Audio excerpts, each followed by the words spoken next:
Deep within the mountains of North Africa, I'm looking for the origins of an ancient legend, an incredible story that begins with Moses and the 10 Commandments.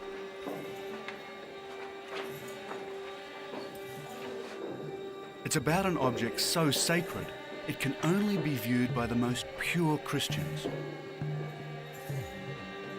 It's so dangerous, it can destroy cities, spread plague, and burn people alive.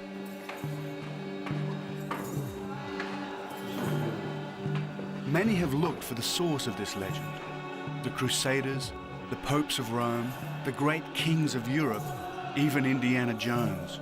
And like them, my quest has brought me to Ethiopia. I'm looking for the keepers of the lost Ark.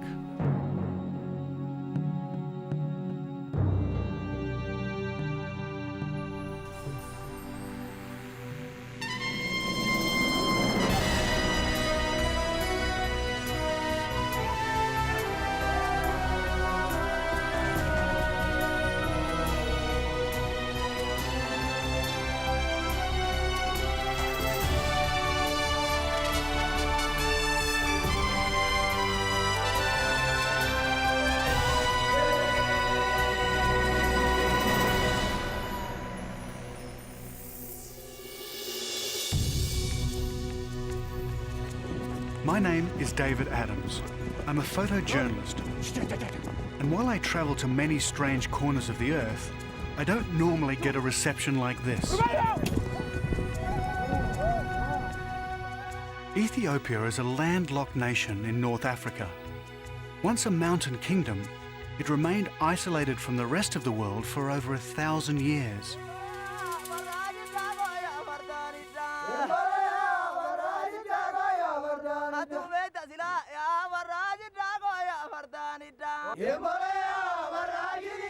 Ethiopia is the only African nation never to be colonized, thanks to warriors like these.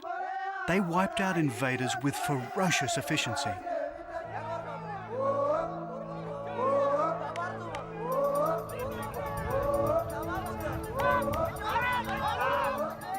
And this is how they developed battle courage.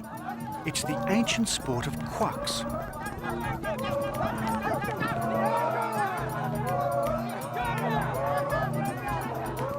It's a form of jousting, and as you can see, the rules are simple. Get out of the way fast. The spears are real and very sharp.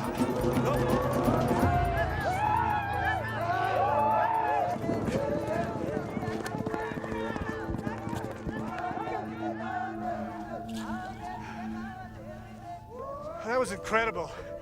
Never been chased like that in a horse ever. It's no wonder that Ethiopia has never been really occupied with guys like that chasing the people out of here. Just fantastic. Oh.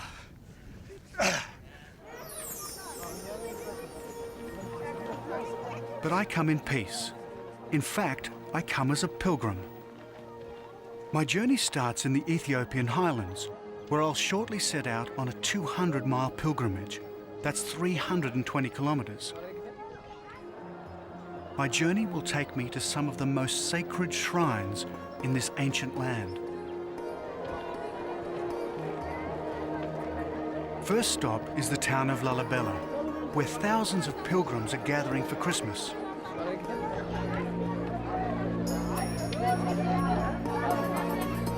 Ethiopia is one of the world's oldest Christian nations, so I wear a white shawl to show respect, and I carry a pilgrim's staff for divine determination. My pilgrimage will take me through the 12 days of the Orthodox Christmas, ending with Timkat, the Ethiopian feast of the Epiphany. But none of this happens on any dates we use in the West.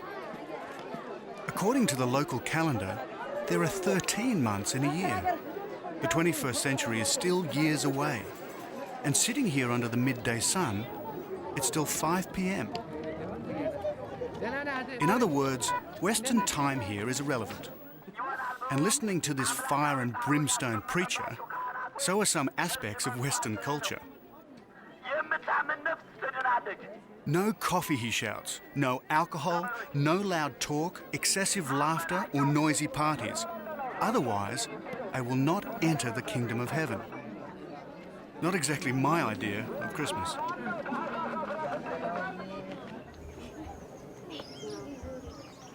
So to help me on my pilgrimage and guide me through this fundamental Christian country, I need expert help. I find it in this humble Lalibela home.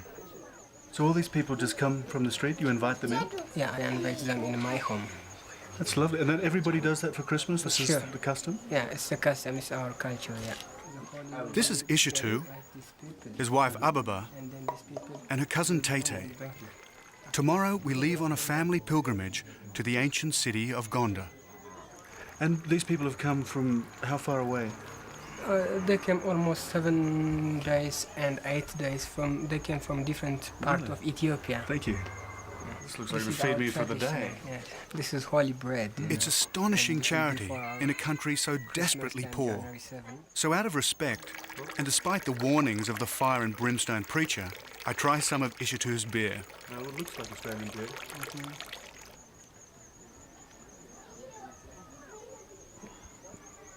It's not How do bad. you like it? That's good. It's quite bitter. There's things floating in it. Maybe we'll export to your country. Somehow I don't think it'll work.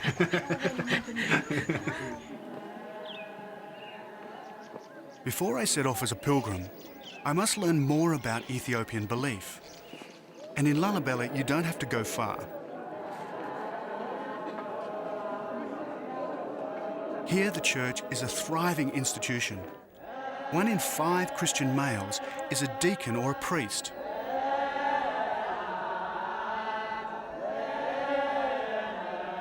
This is a Christmas liturgy, conducted as it would have been 1,500 years ago. The chanting, the robes, the mysticism all belong to the deep biblical past.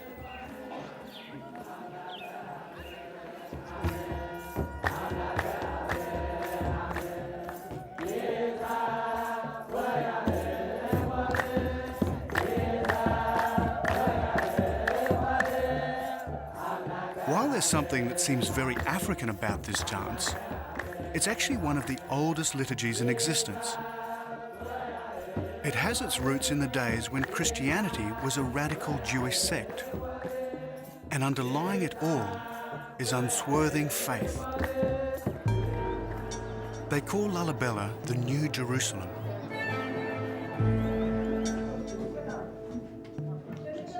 There are 11 of these churches here dating from the 12th century, and all of them are carved by hand out of solid rock. Hello. Hello. I'd like to buy some candles. Yeah. Thank you very much. Merry Christmas. Okay.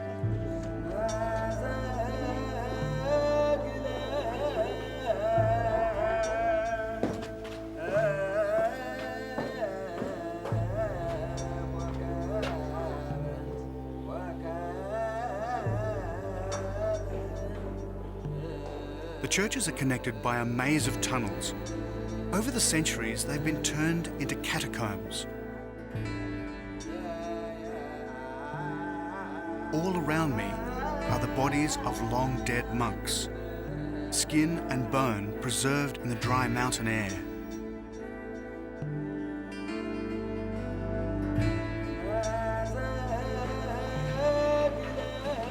The passages twist and turn into an elaborate underground labyrinth, all of it chopped out of stone by hammer and chisel.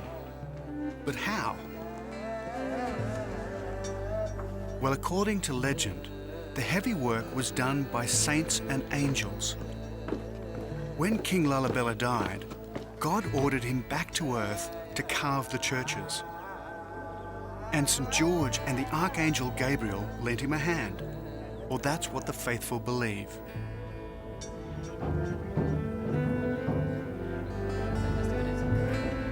Here in Ethiopia, faith is an obsession. This woman has travelled for days to be rechristened at the Church of St. George.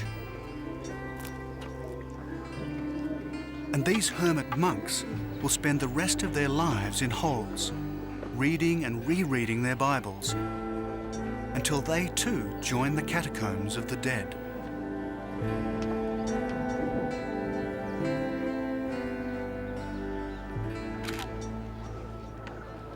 Can you imagine it? They made this just with a hammer and chisel, and this is volcanic rock. If anything is an act of faith, this is.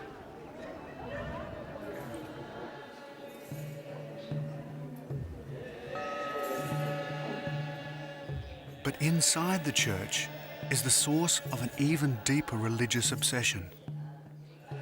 The Ethiopians believe that somewhere, hidden behind these curtains, is an object handed to Moses by God. It's the Ark of the Covenant, the box that held the 10 Commandments. Now I must say, I'd always believed it was destroyed when the Babylonians sacked Jerusalem in 586 BC. But here they believe it was brought to Ethiopia by Menelik, son of King Solomon and the Queen of Sheba.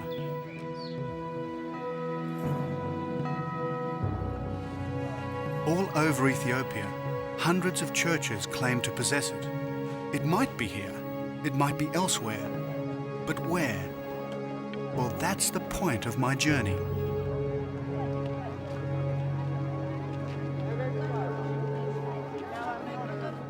Tomorrow, I set out through the 12 days of Christmas on a pilgrimage.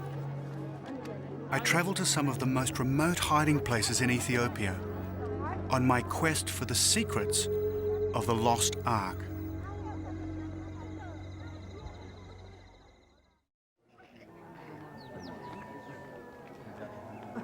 Dawn on the first day of Christmas, and our pilgrimage is underway as we set out from Lalibela to the ancient Ethiopian city of Gondar. 200 miles or 320 kilometers is not a huge distance, but it's a long way to walk.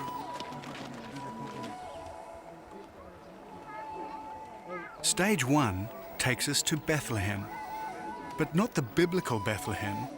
There's a Bethlehem in Ethiopia too, and here I'll find a church that claims a unique connection with the Ark of the Covenant. Ishitu and Ababa have brought their son Zed and their little daughter Jordanis. And it isn't long before we're in the heart of the Ethiopian highlands.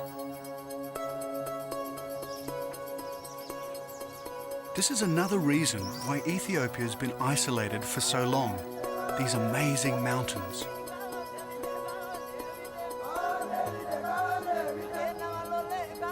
They're a natural barrier to invaders and explorers. And that includes people like me, investigating the legend of the lost Ark. You know, if you were going to hide an object that was at the core of 3 of the world's great religions, this wouldn't be a bad place to do it.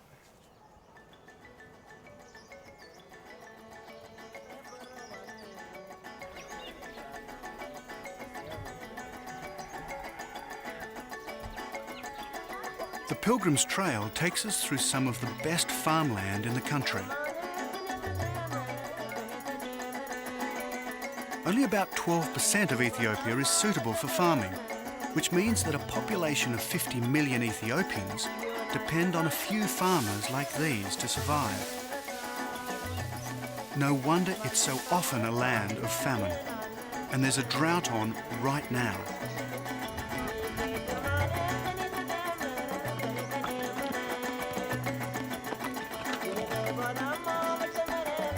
These farming methods have hardly changed since biblical times. They still thresh grain here much in the same way as they did 2,000 years ago. No tractors or mechanized farm machinery here.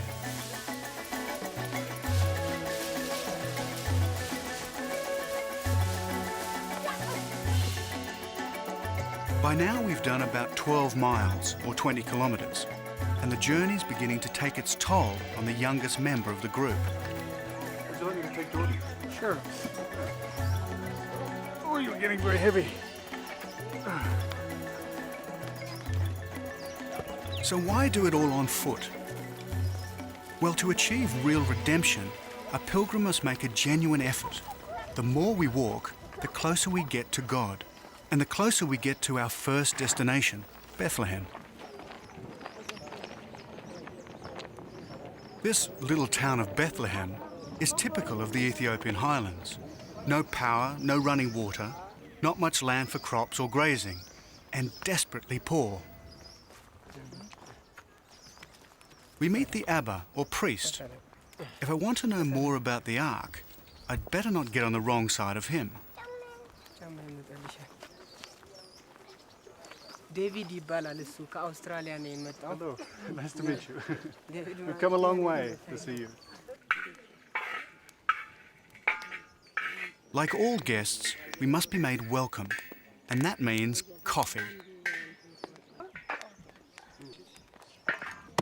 They know all about making coffee here in Ethiopia, and so they should. Coffee gets its name from the Kaffa region of Ethiopia, the place, they say, where coffee beans were first discovered. It's always handed round with some ceremony here. Indeed, few conversations start without coffee. And there's a lot that I want to ask the Abba about the Ark. Has the church ever housed the Ark of the Covenant? እዚህ ውስጥ ታቦት አለውኝ። There is the ark, yeah. Yes, maybe. But I thought the genuine Ark, the one taken from the temple in Jerusalem, was supposed to be in Lalibela. There's ark here in the church because every church they have their own arks, and we use one ark for this church.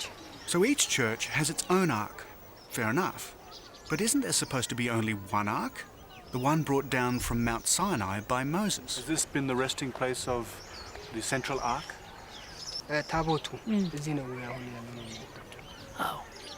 Okay, right. But isn't there some confusion? There are now two churches, both claiming the genuine Ark. Since we are Christian, this is our ark, he says. But surely the Ark can't be in 100 places at once. Is he speaking literally or metaphorically? Both, he says. Now this is really confusing.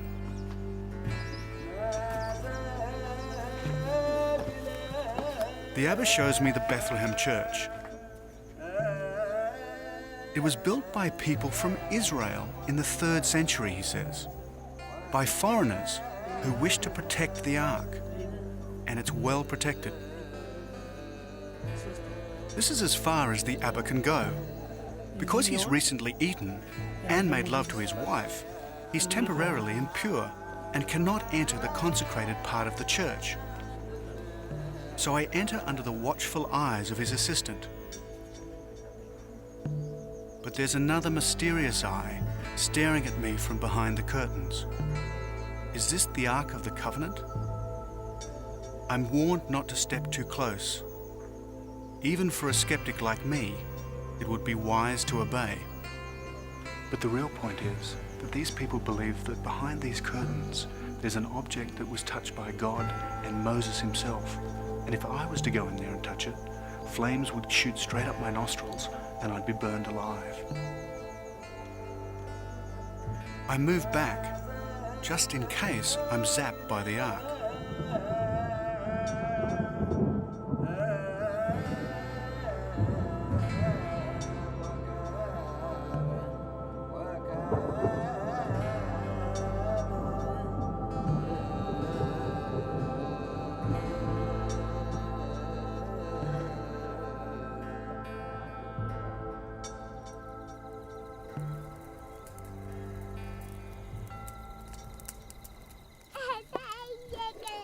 That evening, as Tete and Ababa prepare our meal, I keep little Jordanus amused. I'm all prepared for a quiet and reflective night around the campfire, when suddenly, out of the shadow come these dancers.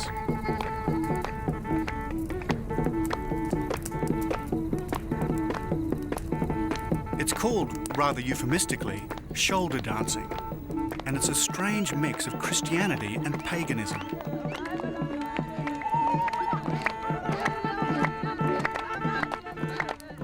It's a dance about two spirits, one good, the other mischievous. One serves God, the other serves the devil. Suddenly, my pilgrimage is on hold.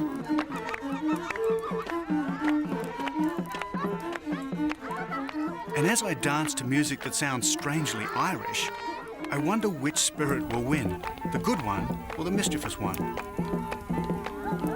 Thank goodness the Ark is safely locked away in the church, far beyond the reach of skeptics like me. Tomorrow, I continue my quest for the keepers of the lost Ark.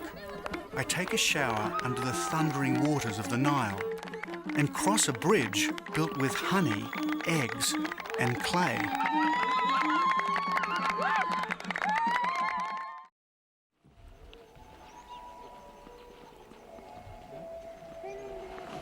It's the 5th day of Christmas, and we wake up to the cool air of a North African winter's dawn.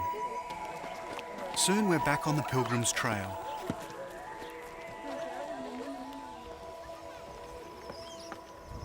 Our route takes us from the Ethiopian Bethlehem back into the mountains as we head for the Blue Nile and the Tissasat Falls.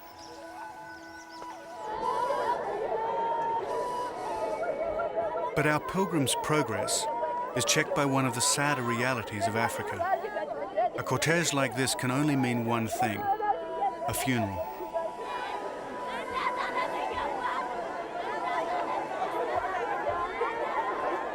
In the crowd, we recognize one of the dancers from the night before.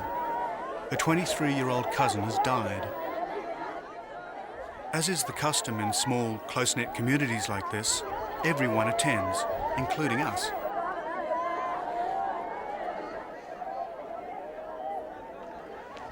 Like everywhere in Africa, death is part of life. It happens all the time.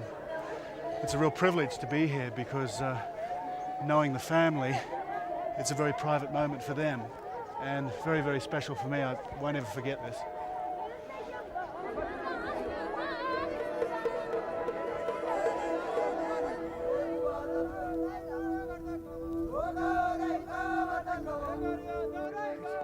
We're now well into our pilgrimage. We've got just over a week to go, but there's still 120 miles of hard slog ahead of us.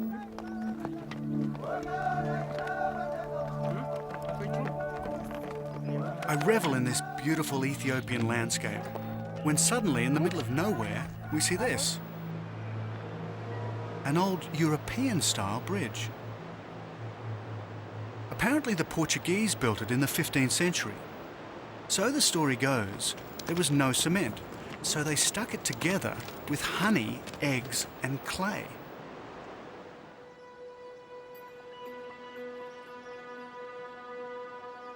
We're now approaching the Blue Nile. And in the distance, a strange white mist.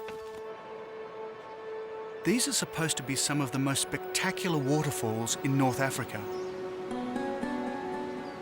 I see the wafting haze that gives them their local name, Tissasat, or the smoke of fire.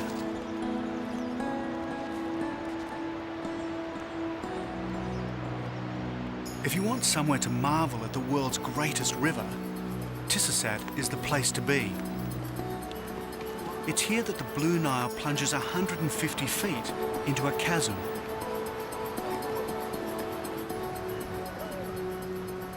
It's the first time that Ishitu and his family have ever seen so much water in one spot. Remember, this is an arid country, plagued by drought. To most pilgrims, this is a miracle.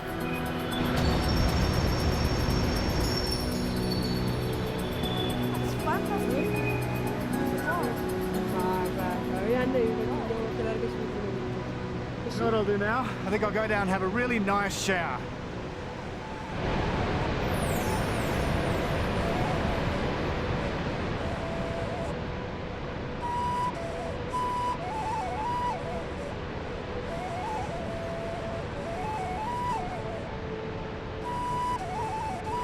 Under the slightly skeptical eye of this young shepherd, I make my way down to the ultimate shower scene. We're in the middle of the dry season. The falls are at their lowest ebb.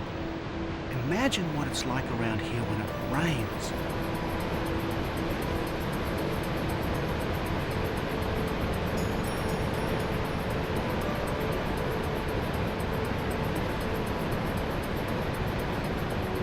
They call it the River of Life. The Blue Nile provides 80% of the water for the Nile proper. If these falls ever stopped, millions would starve to death for 1,000 miles downstream from here.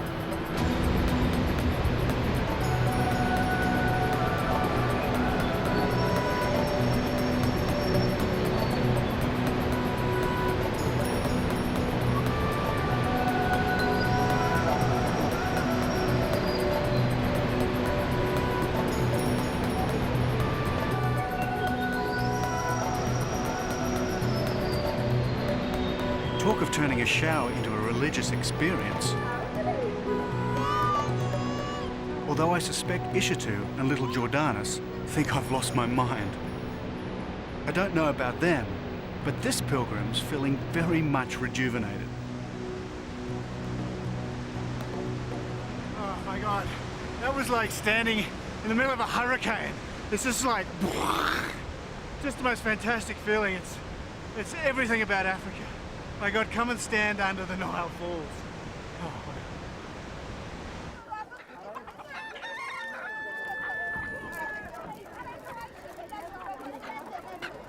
That afternoon, we go into Tisasat village to stock up on food. And in a country that's often stricken by drought, the choice is never huge. You need some potatoes? No shrimps to chuck on the barbie here. Basically, it's potatoes, tomatoes and onions. But they're fresh. Anyway, Tete and Ababa seem to know what they're looking for. However, there doesn't seem to be much in the way of meat. But then meat is a luxury in North Africa. It's a particularly bad one. Besides, as pilgrims, we should live and eat frugally to gain maximum redemption in the eyes of the Lord. But after 7 days on the Pilgrim's Trail, I must say I could eat a horse.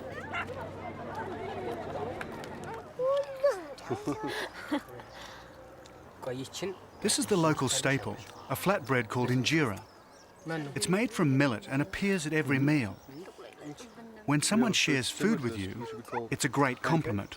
But when they actually put it in your mouth, it means affection. Guests are respected, and if the food is around here, we must do like this. Oh, okay, thank you. Oh.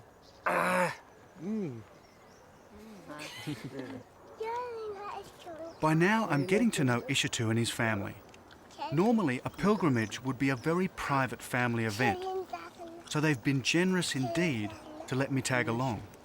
You know, a lot of countries in the world don't have pilgrimages at all. And a lot of people, I think, find it very strange that people are still walking hundreds of miles for religious reasons. Well, here in Ethiopia we have a lot of pilgrims, and they came from different parts of Ethiopia, and they visit the monastery churches. But this is my first time with my kids and my wife.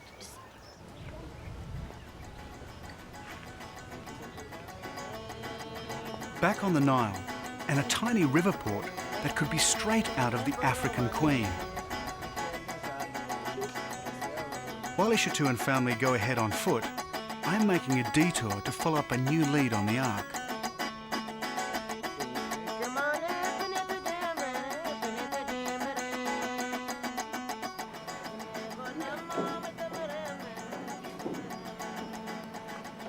I'm told that when the Ark was brought to Ethiopia, it came up past this spot.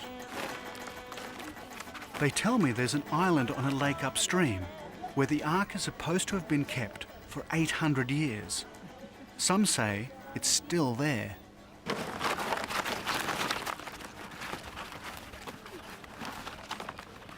So I need a boat, and the best way to get one around here is to have one made.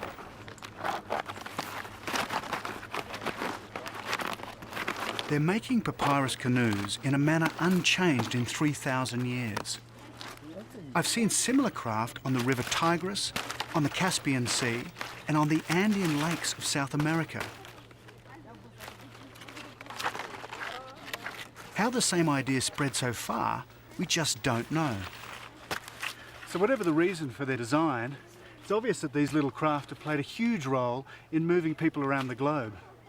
Given they've been around for about 3,000 years, it'll probably hold together just long enough to get me out on Lake Tana to find that equally mysterious Ark of the Covenant. I launched my canoe on the Blue Nile. It was going to be the toughest 20 miles of my pilgrimage.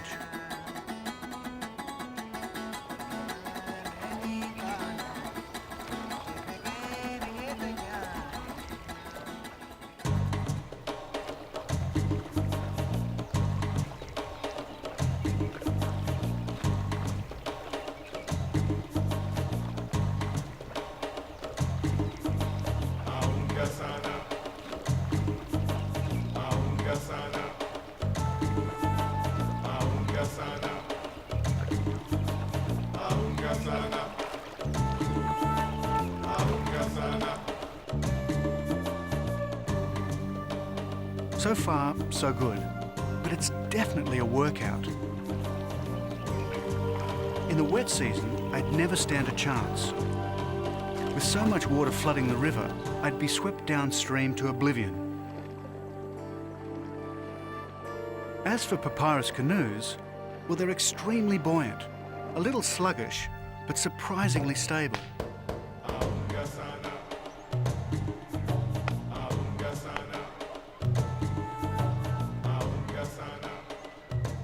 This is an Ethiopian river community that few Westerners ever get to see.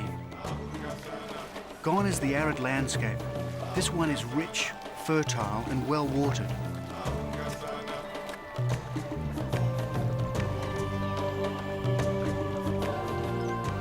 "5 miles down, 15 still to go."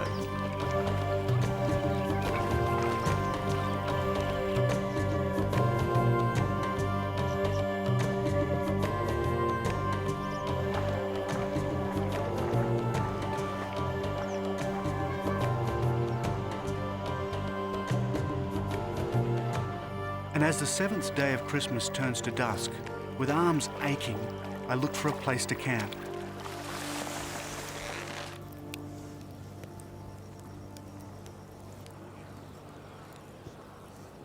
I know exactly where I am. This GPS monitor uses navigation satellites to tell me.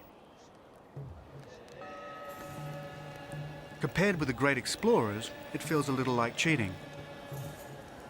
The reading tells me that tomorrow I must paddle another 15 miles east-northeast to an island on Lake Tana, the most secret hiding place of the Lost Ark.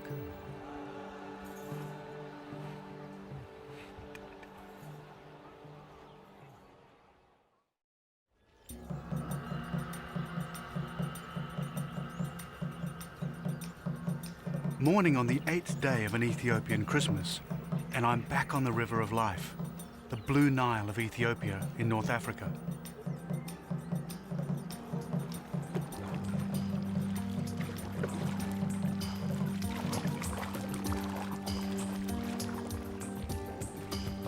I'm now heading out of the river onto one of the great freshwater resources on Earth, Lake Tana. Remember, most of the water that flows down the Blue Nile comes from here, and that's a lot of water. This is an extraordinary place. I'm on a lake that's 60 times the size of Manhattan. It has more water than all of Britain's inland waterways and lakes put together, and is 2,000 meters or 6,000 feet above sea level.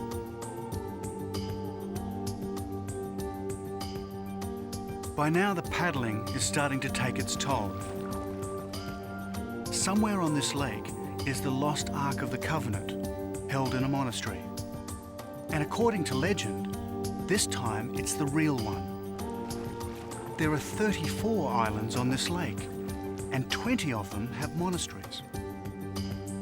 The island I'm seeking is Tana-Kirkos, and of course, it would have to be the most remote of all the islands on Lake Tana.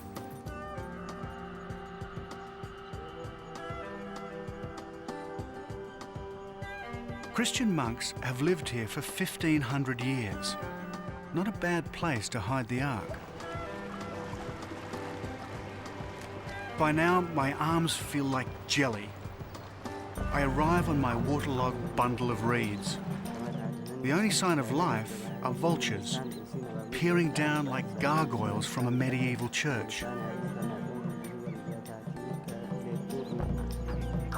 But they're not the only ones watching me.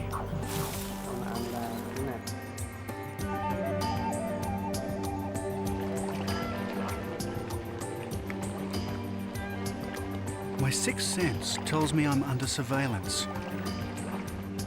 But by now, I don't care.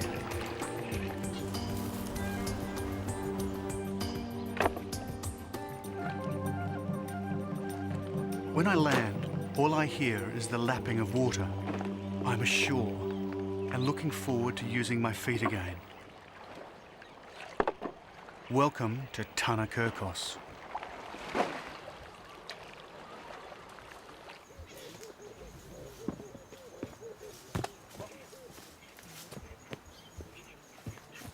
The silence is oppressive. Then I see something that confirms the presence of ancient people, stones once used as a sacrificial altar. The holes were to catch the blood of a calf or lamb, but animal sacrifice was only practiced by the early Christian church in Ethiopia. This means the monastery has been here for a very long time.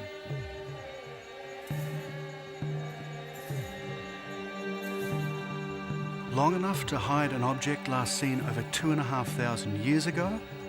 Perhaps. And then I see them, the keepers of the lost ark. These monks have obviously been expecting me.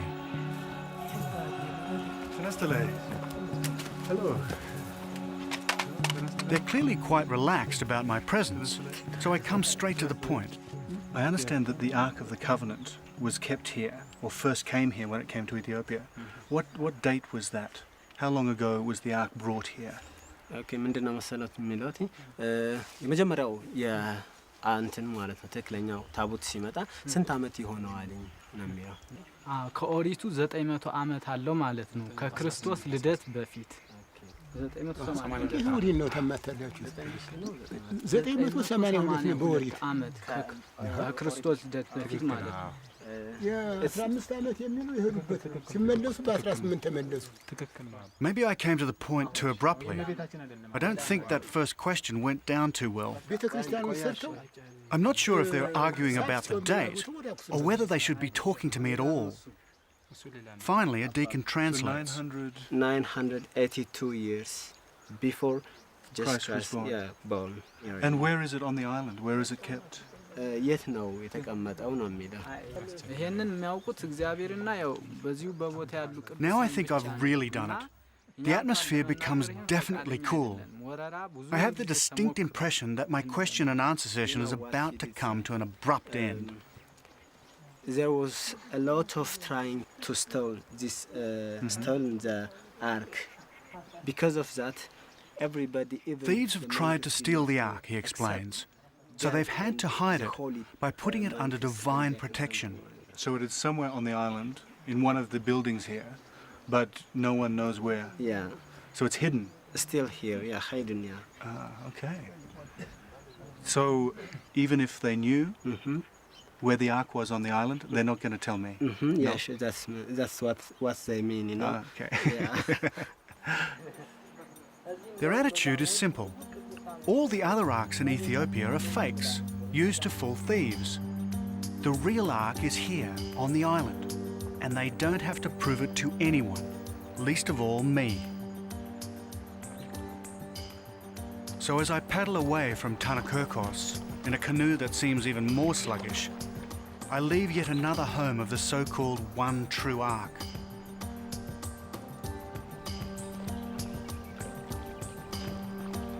And I think I was right the first time. I'm not dealing with reality, I'm dealing with a legend. But I also wonder if that's the real issue. The 12th day of Christmas is fast approaching. Soon I'll get as close as any skeptic can ever get to the truth of the lost ark.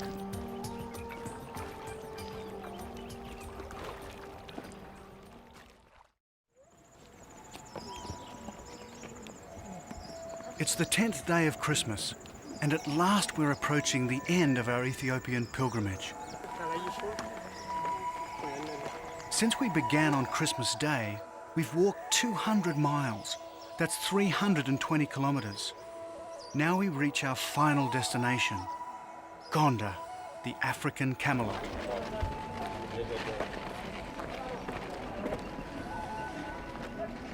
And after so many days on the road, this former Ethiopian capital comes as an intoxicating relief. That's beautiful. Yeah, I'm looking forward to it. Gonda reached the peak of its power in the 16th century. From this castle, the Ethiopian emperors, protected by warrior horsemen, wielded absolute power.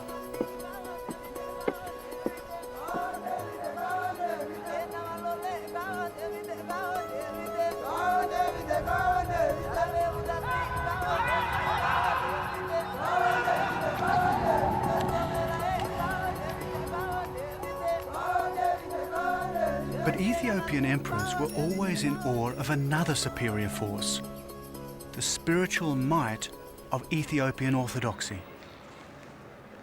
And still today, we should never underestimate the power of the Orthodox Church in this country. Even at the beginning of the 21st century, it is still incredibly profound here.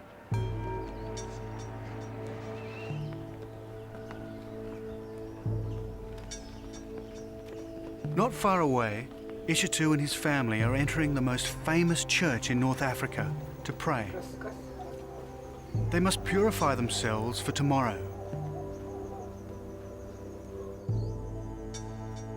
This church is called the Debre Birhan Selassie, built in the 16th century, and it's famous for its frescoes.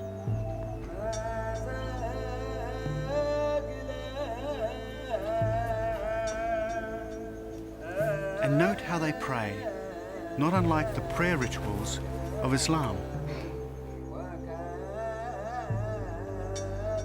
The fresco is of the three wise men who showed the baby Jesus to the world. That moment is what Timkat is all about.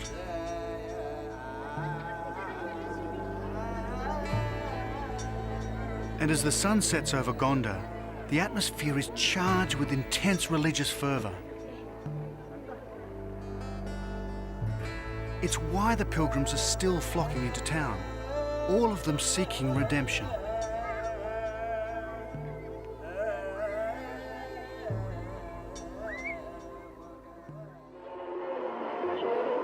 Next morning, it's the start of Timkat. Religious passions explode in the streets. For the next 2 days, there are similar celebrations all over Ethiopia. It's the biggest ceremony in the Orthodox calendar. For Ishitu and his family, it's the culmination of their pilgrimage.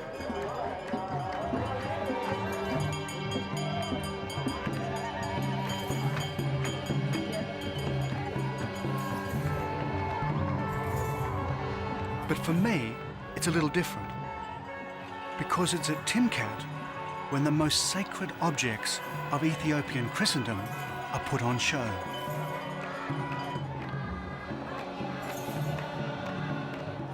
This is as close as you and I will ever get to the mystery of the lost ark. Resting on the priests' heads are tablets, the tablets upon which God is supposed to have written the 10 Commandments. But there seem to be rather a lot of them, so which ones are genuine?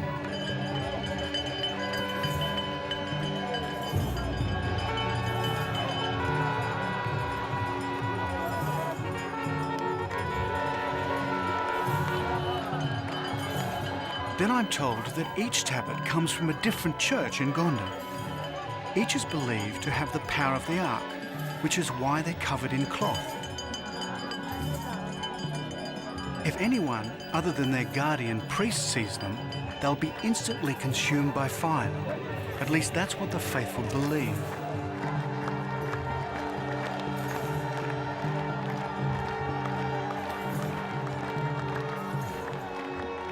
All over Ethiopia, hundreds of tablets are being paraded, each with the same powers, each supposedly inscribed with the laws of Moses as writ by the finger of God. And here at last, I'm beginning to understand what they're on about. This isn't about reality, it's about faith. You don't ask God to prove his existence, so why ask the same of the Ark? And it's that faith that's brought the pilgrims to Gondar. It's why Ishitu, his family and I have walked all this way. Did you enjoy it? I enjoyed very much, very much. Really, I don't have what to tell you about what I enjoyed. Tay, what did you think? You enjoy it? Yeah? ደስ ብሎሻል ወይ ነው የምልሽ ትታይ በእንግሊዝኛው በይ። Would you think you'll come back next year? Well, maybe I will come with my friends to visit this place because I enjoyed very much about Timkat or Epiphany. Yeah.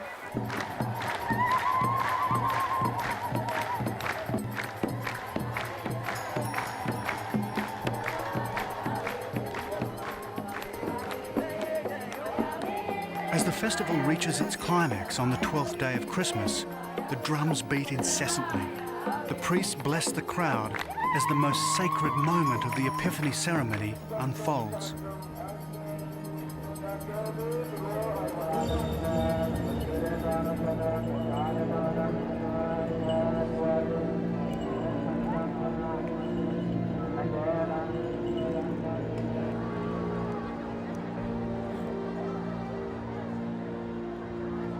They push a raft out into the lake. The candles are both a sign and a symbol. The symbol is the giving of life to the Saviour, and the sign is for everyone to repeat their christening.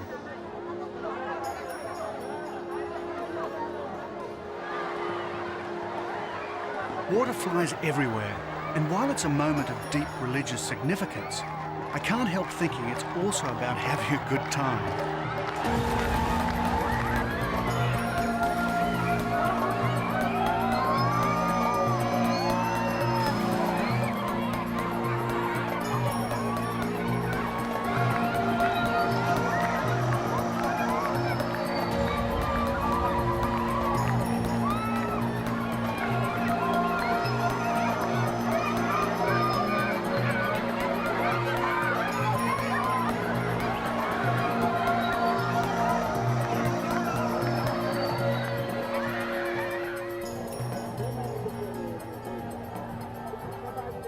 And what of the Ark of the Covenant?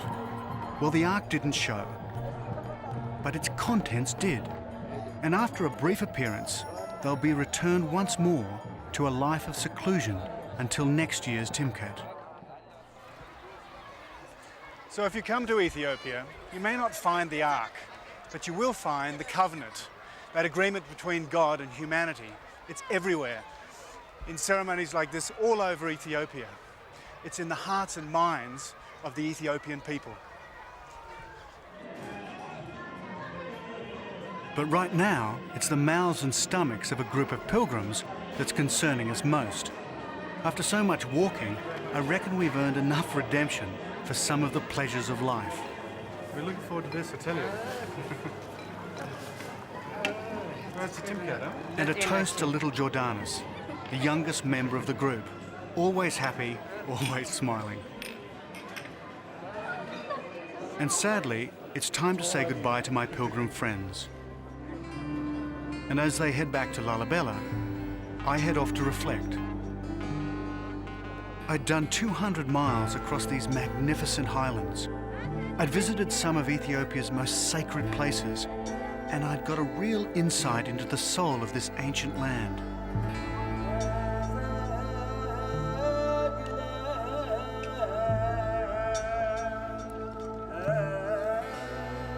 As for the legend of the Lost Ark, well, it was exactly what I expected it to be.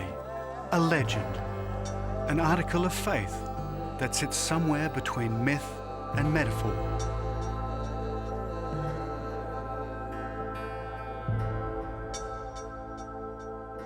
And while it is fact and logic that makes the Western world tick, it's that wonderful mixture of faith and legend that's forever keeping me going on my journeys to the ends of the earth.